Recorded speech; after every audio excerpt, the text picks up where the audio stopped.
میر ولی شاہ اور مومل شاہ کے ساتھ یہاں موجود تھی۔ مرحا کو ہمارے بیچ سے نکال دو میر، اب ہماری شادی ہے اگلے ہفتے، تم پلیز میرا موڈ برباد نہ کرو، مومل نے اسی نازک سے لہجے میں کہا تو میر ہنسا تھا، تلخی سے، بے بسی سے، پھر سر نفی میں ہلایا تھا۔ یہی تو کہنا ہے مجھے تم سے، بس اب بہت تھا۔ مرحا اچانک ہی کھڑی ہوئی تھی۔ مینا نے سر اٹھا کر اسے دیکھا تھا۔ مرحا کے چہرے کے تاثرات دیکھ کر مینا بھی فوراً ہی کھڑی ہوئی تھی۔ کیا ہوا مرحا؟ اس نے پریشانی سے اس کے سفید پڑتے چہرے کو دیکھ کر اس کو شانے سے ہلاتے ہوئے پوچھا۔ تو میر جو کچھ کہنے ہی والا تھا، کانوں میں یہ نام پڑتے ہی یکدم رکا تھا، پھر جھٹکے سے سر موڑ کر اپنے برابر میں کھڑی اس کی جانب پشت کیے کھڑی لڑکی کو دیکھا تو پہچاننے میں ایک سیکنڈ بھی نہ لگا، وہ فوراً ہی کھڑا ہوا تھا۔ Mina I'm not feeling well, I have to go. مرحا گردن پہ ہاتھ پھیرتی جیوں ہی مڑی تو سامنے میر کو اپنی جانب متوجہ پا کر وہ جیسے پانی پانی ہو گئی تھی۔ میر آنکھوں میں عجیب نمی لیے اسے دیکھ رہا تھا۔ مرحا، اس نے دھیرے سے پکارا تھا، اتنے دھیرے سے کہ خود اس کے کانوں تک بھی بمشکل ہی آواز پہنچی تھی۔ اللہ حافظ مینا۔ میر کو دیکھتے ہوئے بھاری ہوتی دھڑکنوں کے ساتھ اس نے مینا سے نہیں پتہ نہیں کس سے کہا اور مڑ کر لمبے لمبے ڈگ بھرتی وہاں سے چلی گئی۔ لیو ہر میر۔ میر کا شانہ تھام کر مومل نے زہر کھن لہجے میں اس سے کہا تھا۔ میر نے ایک جھٹکے سے اس کا ہاتھ پیچھے کیا تھا اور پھر وہ مرحا کے پیچھے بھاگ کھڑا ہوا تھا۔ میر، تم ایسا نہیں کر سکتے، میر، سب ہاتھ سے پھسلتا دیکھ مومل مچل کر چیختی ہوئی اس کے پیچھے بھاگی تھی۔ کیفے کے باہر پارکنگ لاٹ میں پہنچ کر مرحا نے کپکپاتے ہاتھوں سے گاڑی کا لاک کھولا تھا۔ چھاتا پتہ نہیں کہاں تھا، بارش کے پانی سے مسکارا بہہ رہا تھا، مگر اسے پرواہ ہی کہاں تھی، بال گیلے ہو کر منہ سے چپک رہے تھے۔ گاڑی کا لاک کھولتے ہی وہ جھٹ سے اندر بیٹھی تھی۔ اسے یہاں سے جانا تھا، جلد سے جلد۔ ابھی وہ دروازہ بند کر ہی رہی تھی کہ دروازے پہ کسی نے ہاتھ رکھ کر دروازہ بند کرنے سے روکا تھا۔ مرحا نے آنکھیں میچی تھیں، وہ نہیں جا پائی تھی، اسے رکنا پڑا تھا۔ میر دروازے پر ہاتھ رکھے پھولے تنفس کے ساتھ اسے دیکھتا بہت اذیت میں لگتا تھا۔ وہ شاندار مغرور سی پرسنالٹی پتہ نہیں کہاں تھی۔ اس کے سامنے تو ایک سائل تھا جو معافی کی بھیک مانگنے آیا تھا۔ مرحا نے لرزتی ہوئی پلکیں دھیرے سے اٹھا کر اسے دیکھا تھا۔ مت جاؤ پلیز، وہ منت کر رہا تھا اور مرحا کو رکنا ہی پڑا تھا۔ کیوں روک رہے ہو مجھے؟ اس کو اپنی آواز کسی گہری کھائی سے آتی معلوم ہو رہی تھی، آنکھیں متورم ہو رہی تھیں، سرخ انگارہ بھی۔ تمہارے پاؤں پڑنے ہیں۔ اور مرحا سکندر شاہ اس بات کو سن کر ایک ہی جھٹکے سے دروازہ کھول کر باہر نکل آئی تھی۔ بارش دونوں کو پھر سے بھگونے لگی تھی، مگر وہ دونوں ہر شے سے بے نیاز صرف ایک دوسرے کو دیکھ رہے تھے۔ کیا کہا تم نے؟ وہ چیخی تھی، حلق کے بل جتنا زور سے چیخ سکتی تھی اتنا زور سے۔ میں تمہارے پیر پکڑ کر تم سے معافی طلب کروں گا، تمہاری شرط پوری ہو جائے گی، تم مجھے معاف کر دو گی نہ؟ پھر تو وہ پتہ نہیں کتنی زیادہ اذیت سے بول رہا تھا، آنسو بھی بہہ رہے تھے، مگر اس بارش میں بارش کا پانی کہاں تھا اور آنسو کہاں، کچھ پتہ نہ چلتا تھا۔ تم، مرحا نے اس کے سینے پہ دستک دی تھی، آنکھوں میں بے یقینی تھی۔ تم مجھ سے میرے پیر پکڑ کر معافی مانگو گے؟ میر ولی شاہ مجھ سے معافی مانگے گا؟ میر نے اسے دیکھ کر متورم آنکھوں کے ساتھ اس بات میں سر ہلایا تو وہ بے بسی سے نیچے بیٹھتی چلی گئی۔ وہ بھی ساتھ ہی اس کے سامنے بیٹھا تھا۔ مرحا، میرا یقین کرو، میں تم سے زیادہ اپنی انا کو عزیز نہیں رکھتا ہوں، وہ نم لہجے میں کہتا اسے دیکھ رہا تھا۔ پہلے تو رکھتے تھے، اپنی جوتی کو بھی مجھ سے زیادہ عزیز رکھتے تھے تم۔ وہ روتے روتے بولی تو میر کا دل چاہا کہ زمین پھٹے اور وہ اس میں سما جائے۔ کیوں اسے پہلے قدر نہ ہو سکی مرحا کی؟ کیوں چیزوں کی قدر ان کے جانے کے بعد ہی ہوتی ہے؟ کم از کم انسانوں کے ساتھ تو یہ سلوک باجا نہیں ہے، تو کیوں وہ اسے انسان نہیں ایک بے جان شے سمجھتا رہا تھا؟ مرحا، میں تمہاری شرط مان رہا ہوں، مجھ پہ احسان کر رہے ہو؟ وہ حلق کے بل دہاڑی تھی۔ میر کی آنکھوں میں کرچیاں ابھری تھیں، ٹوٹے کانچ کی کرچیاں، ٹوٹے دل کی کرچیاں۔ نہیں، خود پر احسان کر رہا ہوں، اس نے دھیرے سے شکست خوردہ لہجے میں کہا تھا۔ مرحا کو لگا کہ اس کو سننے میں کوئی غلطی ہوئی ہے۔ ابھی وہ کچھ کہہ ہی رہی تھی کہ میر نے ہاتھ اٹھا کر اسے روکتے ہوئے سر نفی میں ہلایا تھا۔ میں تمہیں اپنی زندگی میں واپس لا کر خود پر، اپنے دل پر احسان کر رہا ہوں۔ تم تو ویسے بھی میرے احسان کے منتظر نہیں ہو، مگر میں تمہاری نظر ثانی کا منتظر ہوں مرحا۔ میں مرنا نہیں چاہتا مرحا، تم مجھے مت چھوڑو پلیز، وہ ٹوٹے بکھرے سے لہجے میں بولتا۔ مرحا کو مزید رلا گیا تھا۔ اتنے دن سے اندر پلتا دکھ اب جیسے آنسوؤں کی صورت میں باہر آ رہا تھا۔ میں تمہارے پیر پڑنے کو بھی تیار ہوں، بلکہ پاکستان آنے کی وجہ ہی یہ تھی، اس نے رونے کے باعث گہری بھاری سی ہوتی آواز میں کہا تو وہ رک کر اسے متورم آنکھوں سے دیکھنے لگی، جیسے کوئی جھوٹ پکڑنا چاہ رہی ہو، مگر جھوٹ ہوتا تو پکڑا جاتا نا۔ اور تم تو اگلے ہفتے شادی کر رہے ہو، منگنی بھی کر لی ہے تم نے تو۔ ایک اور شکوہ، ایک اور شکایت۔ میر نے جھکا ہوا سر ہی نفی میں ہلایا تھا۔ ایسا کچھ نہیں ہونے والا مرحا، میں یہاں مومل سے یہی کہنے آیا تھا کہ میں اس سے شادی نہیں کروں گا، اور یہ کہ میں تمہارے ساتھ ہی رہوں گا۔ وہ کہتا ہوا مومل کو آگ لگا گیا تھا، جو گاڑی سے کچھ ہی فاصلے پہ کھڑی ان دونوں کی گفتگو سن رہی تھی۔ تم مرحا کچھ کہنا چاہتی تھی، مگر الفاظ ہی نہیں بن پڑ رہے تھے۔ بالآخر اس نے تھک ہار کر منہ ہاتھوں میں چھپائے پھوٹ پھوٹ کر رونا شروع کر دیا تھا۔ وہ بلند آواز میں روتی ہوئی کپ کپا بھی رہی تھی، جب یکدم اسے اپنے پیر پر کسی کا ہاتھ محسوس ہوا تو بجلی کی سی تیزی سے پاؤں پیچھے کیا۔ میر اس کے پیروں کو ہاتھ لگانے آگے آ رہا تھا۔ پاگل ہو کیا؟ وہ حلق کے بل ایک بار پھر زور سے دہاڑی تھی۔ میر رک سا گیا تھا۔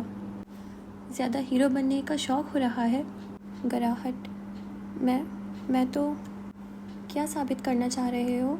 ہاں، کہ بہت محبت کرتے ہو تم مجھ سے، یا یہ کہ میں بہت مطلبی، بہت ظالم ہوں، جو شوہر کو پیر پڑنے پر مجبور کر دیتی ہوں؟ بولو، ثابت کیا کرنا چاہتے ہو تم میر؟ وہ چیختے ہوئے کہتی اٹھ کھڑی ہوئی تھی۔ وہ وہیں بیٹھا رہ گیا تھا، سر اٹھا کر اسے دیکھنے لگا۔ میں تمہاری شرط پوری کر رہا ہوں مرحا، وہ جیسے دبی دبی آواز میں چلایا تھا۔ نہیں کرنی کوئی شرط پوری، میں نے تمہیں معاف کر دیا ہے، سنا تم نے میر؟ مرحا سکندر شاہ نے تمہیں خود پر ڈھائے ہر ظلم، ہر زیادتی کے لیے معاف کر دیا ہے، وہ روتے روتے کہتی اسے ساکت کر گئی تھی۔ میں اپنے شوہر کی عزت کرتی ہوں، مگر شوہر پر بھی بیوی کو عزت اور مان دینا فرض ہے، سمجھے؟ بیوی کو پیر کی جوتی بنانا مردانگی نہیں، حیوانیت ہے، وہ روتے روتے کہہ رہی تھی۔ میر بامشکل کھڑا ہوا تھا۔ ہاں، میں حیوان ہی تو تھا، وہ جیسے سر جھکائے بے بسی سے مان رہا تھا۔ ہاں، تم حیوان ہی تھے، وہ بھی مرحا تھی پھر۔ میر متورم آنکھوں اور جھکے سر کے ساتھ ہنس دیا تھا۔ مرحا اب گہرے گہرے سانس لے کر خود کو کمپوز کرنے کی کوشش کر رہی تھی، پھر قدرے بہتر ہو کر میر کو دیکھا، جو آنکھوں میں مسکراہٹ لیے اسے دیکھ رہا تھا۔ چلو گی میرے ساتھ؟ وہ بہت امید اور آس لیے اس سے پوچھ رہا تھا۔ ابھی بولنے کی ضرورت ہے کیا؟ مرحا نے ناک بھوے چڑھا کر جواب دیا تو وہ پھر سے ہنس دیا۔ ویسے تم سدھرے کیسے؟ اب وہ گاڑی میں بیٹھتے ہوئے اسے سوال کر رہی تھی۔ وہ مسکرایا تھا۔ سر پہ گہری چوٹ آئی تھی، وہ بھی مسکراہٹ دبائے بولا تو مرحا نے ایک بار پھر منہ بنایا۔ وہ یہ بات میر سے اگلوا نہیں سکتی تھی، یہ تو طے تھا۔ باب 6 تحریک کشمیر۔ 2 ہفتے بعد نکسک سی تیار وہ قصرِ شاہ کے اونچے گول زینے سے اترتی نیچے آ رہی تھی۔ سادہ سفید رنگ کے شلوار قمیص کے اوپر سیاہ وکیلوں والا مخصوص کوٹ پہنے، بھورے بالوں کو نیٹ جوڑے میں مکید کیے، وہ سیاہ ہیلز کو فرش پہ رکھتی ٹک ٹک کرتی اترتی ہوئی اب کے باہر کی جانب بڑھ رہی تھی۔ باہر بارش ہو رہی تھی زور و شور سے۔ وہ بھی کوئی پاگل نہ تھی کہ اس موسم میں باہر جانے کا سوچ رہی تھی۔ مسئلہ سارا یہ تھا کہ آج اس کے ایک اہم کیس کی سماعت تھی۔ ساکت کھڑی دیواریں اور فرنیچر اسے جاتا ہوا دیکھ رہی تھی، جس کی ایک الگ ہی شان تھی، ایک الگ ہی رعب تھا۔ گھڑی کی سوئیاں 9 بجا رہی تھیں۔ باہر سرمئی بادلوں نے اسلام آباد کے آسمان کو ڈھک رکھا تھا۔ بارش تڑا تڑ برس رہی تھی۔ وہ سینے سے سیاہ فائل لگائے آگے بڑھ رہی تھی جب اس کو اپنے پیچھے قدموں کی آہٹ سنائی دی تھی۔ وہ بے اختیار پیچھے مڑی تو اسے سامنے جہانگیر کھڑے نظر آئے، سفید رنگ کے جمپ سوٹ میں ملبوس، بال سلیقے سے پیچھے جمائے۔ وہ جاگنگ کے لیے مکمل تیار لگتے تھے۔ اس کا جبڑا بے ساختہ ہی بچھا تھا، مٹھی مضبوطی سے بند ہوئی تھی، دانت پہ دانت جمائے۔ وہ اگلے ہی پل پھر سے مڑ گئی تھی۔ جہانگیر کی سیاہ آنکھوں میں کرچیاں ابھری تھی۔ دل کو بے ساختہ دکھ نے آ گھیرا تھا۔ فجر! بے اختیار وہ پکار اٹھے تھے، مگر وہ نہیں رکی تھی۔ وہ آگے بڑھتی رہی تھی۔ بھوری آنکھوں میں نمی تیرنے لگی تھی، لب بھیج رکھے تھے۔ آنکھوں کے سامنے بار بار وہ شفیق چہرہ آ رہا تھا جو اس کے باپ کے چہرے جیسا تھا، مگر قدم اب بھی نہ رکے تھے۔ فجر، میری بات سن لو، انہوں نے ایک بار پھر ٹوٹے بکھرے سے لہجے میں پکارا تھا۔ آگے چلتی فجر کی آنکھ سے ایک گرم گرم آنسو ٹپک کر گال سے نیچے لڑکتا چلا گیا تھا۔ بیٹے رک جاؤ پلیز۔ اب کی بار جب وہ بولے تو اس کے قدم خود بخود تھم گئے تھے۔ وہ اس آواز کو مزید نظر انداز نہیں کر سکتی تھی۔ نظر انداز کر بھی کیسے سکتی تھی؟ وہ آواز تو نہیں، مگر وہ مہربان لہجہ بالکل اس کے مرحوم بابا کے جیسا تھا۔ وہ رکی تو آنسو مزید تیزی سے بہنے لگے۔ جہانگیر اس تک چلتے ہوئے آ رہے تھے۔ جانتے تھے کہ وہ ان سے ناراض ہے، غصہ ہے، مگر لوگ مانتے بھی تو تب ہے نا جب ان کو منایا جاتا ہے۔ میرے بیٹے، وہ اسے دیکھ کر بولتے ہوئے اس کو شانے سے پکڑ کر اس کا رخ اپنی جانب موڑ چکے تھے۔ تیزی سے بہتے آنسوؤں نے رفتاری پکڑ لی تھی، حلق دکھنے لگا تھا۔ اور کتنے دن میرے اور اپنے باپ کے چہرے کو نظر انداز کرو گی؟ وہ شفقت سے بولے تو آنسوؤں میں مزید روانی آ گئی۔ وہ انہیں دھندلی نظروں کے پار دیکھتی بہت خفا خفا سی لگتی تھی۔ انہوں نے نرمی سے آگے بڑھتے ہوئے اسے اپنے شانے سے لگا لیا تھا، اور بس وہ پھوٹ پھوٹ کر رو دی تھی، آوازوں سے، سسکیوں سے، ہچکیوں سے۔ جہانگیر اس کی پشت نرمی سے تھپ تھپاتے جا رہے تھے، اور وہ مزید بلند آواز میں روتی جا رہی تھی۔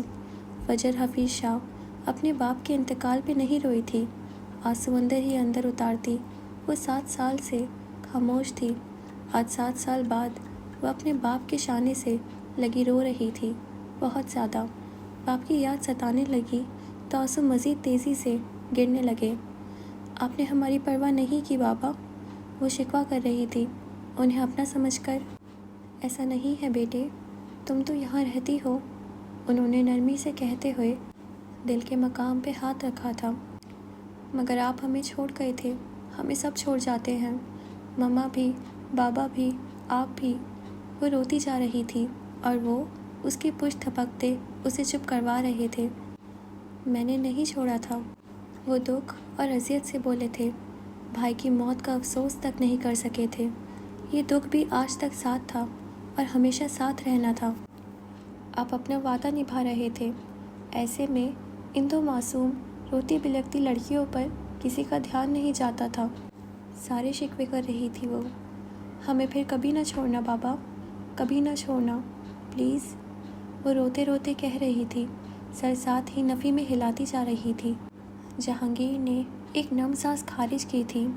کبھی نہیں چھوڑوں گا، وہ بولے تو جیسے وہ روتے روتے نم آنکھوں سے ہلکا سا مسکرائی۔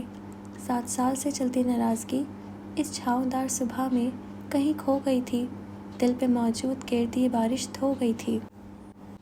شاہ گروپ آف انڈسٹریز کے بلائے فلور پہ بنے آفس میں اس وقت اے سی چلا ہوا تھا۔ اے سی نے اس ٹھنڈ میں بھی کمرہ کافی حد تک ٹھنڈا کر رکھا تھا۔ سنہری سی روشنیوں نے کمرے کو سنہرا روشن سا کر رکھا تھا۔ سفید چمکدار ماربل سے مزین فرش پہ سیلنگ پہ لگی بتیوں کا عکس جھلک رہا تھا۔ بھورے اور سفید کے امتزاج کے فرنیچر نے